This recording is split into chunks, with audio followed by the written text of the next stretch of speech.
All right, so the first thing we're going to do is saute or caramelize like, I don't know, half an onion. I separate everything before I pop it in there. So let's call that step one. I also use a little bit of olive oil spray for it. It's not the full bath, whatever, but anyway, it's just enough to keep the onions from sticking. So just stir that constantly. Oh yeah, yeah. Yeah, and the other thing you want to do is add some sea salt to the onions. That helps them to get the water out of them and everything. And we're just going to go till they become a little bit translucent. Then we're going to lower the heat, and we're going to add just a little bit of chicken stock in there just to kind of get some liquid in there a little bit. And we'll kind of do that until the liquid evaporates, and then put a little bit more. Keep going till the onions turn caramelized color, because eventually they'll start releasing their little sugar bits. All right, you can see on the bottom of the pan there, starting to get brown and everything. So what we'll do is we'll add just a little bit of the chicken broth that I mentioned earlier, just a little bit. Oh, look at that, just enough. Just to add some moisture in there and stir. And then let that sort of evaporate, and then you'll add a little bit more. Keep going, and eventually those onions, they will get nice and brown, but that's what we want. We want them to be nice and brown. Right now they're getting there, but we want some more time. All right, and in the meantime, you get your other stuff out, like garlic and all that good stuff. All right, yeah, look at that. So they're getting there. I'm gonna let them go one more round. I keep adding a little bit of chicken broth, once it starts to dissolve there. And yeah, so we keep going. I'm gonna do one more, and then I'm gonna add in about ½ teaspoon of garlic. So I'll show you that.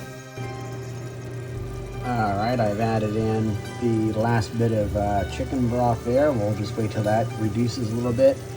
And then when it gets to the point where there's no liquid in there, just the olive oil spray stuff or whatever, then I will add the garlic, and then we'll saute the garlic in there. Sounds good, huh? Yeah. In the meantime, I'm gonna chop up the other half of that little dangerous little sucker, and we're gonna pop that in there with the garlic. Let's get some heat on in there. Come on. Yeah, kind of like that. Then we'll drop that in there with the garlic and the onions there. That's where we are with the onions. Look how nice that looks. Yep. Yes, sir. Stir that up, man. Don't let it burn, all right? So I think we're left with the oil in there. We can go ahead and add the garlic and the chili pepper stuff, the diced chilies. Okay, that's added in there. It's very important that we get this going. It's going to start, you can see the bottom starting to get brown, so we're kind of on the brown or the dry side almost, but just keep that stuff moving around. And yeah, because we're going to add the tomatoes here in a moment here, once this garlic is all nice and sauteed. So just kind of let it go a little bit, and a minute or two, but keep stirring it. Don't let it burn, because if you do, you'll ruin it. So anywho, there we go. And if you want, you know what? Yeah, a little bit more chicken stock. That's not going to hurt nobody. There we go. Give you some breathing room here, and also to get the stuff off the bottom. See, it comes right up, and that's all flavor down there. I don't know what they call that, but it smells good. All right, there we go. So let that cook. Now I'm going to get the tomatoes, and I'm going to get about maybe 3 whole Roma tomatoes. I'm going to squash them up. Okay. Stand by. Look at that. So I'm going to grab 3 of those little tomatoes out of there and put them in here, and I'm going to crush them up with my hands. Come on, let's do it.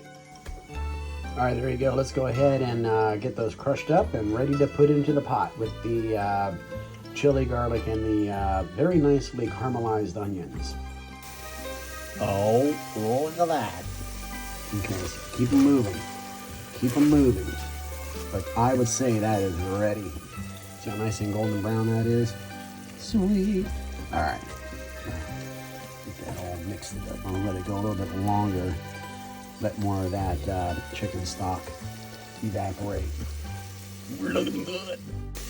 Okay, so that is definitely ready to go. And you'll know it's ready to go when you start getting the crusty stuff on the bottom again.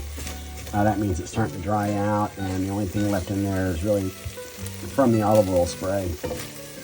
So we'll just keep on moving, because at this point, it's a good chance you can let it burn if you let it sit for too long. So yeah, and the heat's probably on medium-low, you know, just enough to keep it sizzling. All right, we're going to, let's see. There's the tomatoes that have been crushed, and so we're going to add those to the pot. Yes, sir, Bob. So here we go. There we are. Now, once you've added the tomatoes, get it moving around, because the acid from the tomatoes are going to release that stuff on the bottom. Get that mixed up. Get it all mixed up, nice and good. And just let that heat up. And to this, what are we gonna do? Oh yeah. To this, we're gonna add some capers. So it doesn't matter how many you put in there. I'll probably put in maybe a tablespoon or two. Okay, we're gonna add, I don't know, maybe that much. I'm gonna add that to sauce. There you go, that's it. That's all you need. You don't need a lot. Oh, I did add about 2 ounces of green beans. Now these are fresh cut, so they're going to take some time to cook. So you want to get them in there pretty much when you put the sauce in there, and bring this stuff to bring it up to like a simmer. That way those green beans can cook all the way through. Yeah, you want them to cook at least in the hottest temperature, I don't know, maybe 8 minutes or so. But we're going to get to that, because in an iron skillet over here, look at that. I am heating up an iron skillet, and we're going to cook a chicken breast. So yeah, this is going to be good. We'll get you some. So there you go. That's kind of simmering, boiling, whatever you call it. Stir it, you know, keep it going, because that's going to reduce a little bit, you know, the juice inside there. But the important thing is to get those green beans cooked. So they've been, at this point, boiling like that or whatever, simmering for about 2 minutes. So we need another at least 6 minutes. And it's okay if you go over if they're nice and tender, doesn't matter. But I think at least minimum 8 minutes. And in the meantime, we got to turn our heat down over here, because we are smoking up a smoke. Okay. All right, now we're going to add to that this salt and pepper chicken breast. So just put that in there. There we go. Yay. And let that do maybe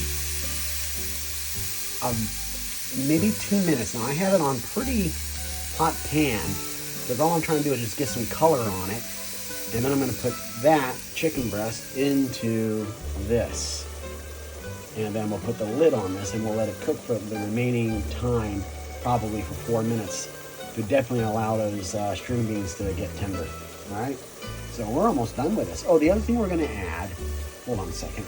Yeah, we're going to add monk fruit, maybe a teaspoon or so of monk fruit, just to kind of take the acidic edge off a little bit. All right, so we'll do that too. And then I'll mix it up. Yeah, so I flipped the bird, and all you can see is it's got some color on it. And now we're going to do the other side for about 2 minutes, and then take it out, and we will put it into the El Pato over here. So, yep, and we're doing good over here. I did put in the monk fruit, mixed it in. And that's really the only seasonings. It's just, really the salt and pepper from the chicken breast, and the salt from the onions, garlic. I don't put oregano or anything like that in it. So try to keep it as, clean as possible. All right. There we go. Okay, so I did check the temperature of the chicken. It's 120 or maybe 115 around there on the inside. So definitely not ready to eat, but we're going to put it in the pot here. And we're going to put the cover on the pot, and then we're going to let this go for about maybe 4 minutes, and we'll check the temperature. I want the temperature of the chicken breast to be above 140, maybe 145, somewhere around there. Now that's how I do it. You want to do it to 160, that's fine, but I do it to 145. Okay, let's see what happens. Okay, to a bowl, I have added, a little bit of cauliflower rice, and I'm going to put chicken on top of that, and then put the other stuff on the side. So let's assemble this. I believe this is done. We're ready to go. Let's try it. Get yourself some. Look at that. Got a lonely string bean on there. But there's a chicken breast on top of the cauliflower rice. Let's do the rest. Come on. Look at that. Pollo con pomodoro, ma senza fagioli. È della Sicilia. Okay, anyway. Excuse me. All right, everybody. Hope you enjoy that. Look at that. Smoking hot. Wait a minute. I almost forgot. I do put, what do you call them? These things? Yeah, I put those on there too. It's really what I just chopped up. This is just for the topping. So hopefully I didn't make it screaming hot. Arrabbiata. Maybe that's what I did to it. I don't know. All right. Enjoy. Buon appetito.